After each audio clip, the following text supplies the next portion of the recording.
folks, Aaron here from Bean Sprout. I've got a really nice tenor today that was in our January build schedule. This is number 1012.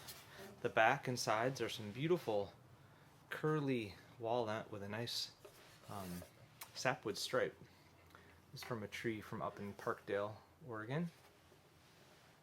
Really unique look to the back, I think.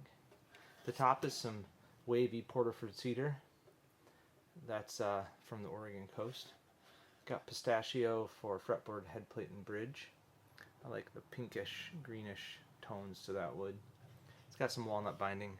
And the neck is a piece of salvaged white mahogany, or primavera it's called. It's a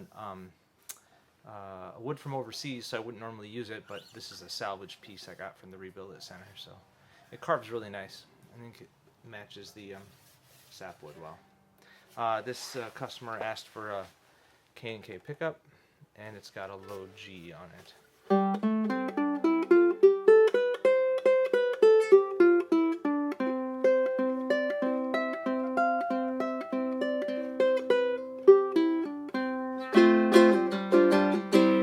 Yeah, it's very vibrant. Nice long sustain, bright tone. Feels great. So that's number 1012, 1012. Cheers.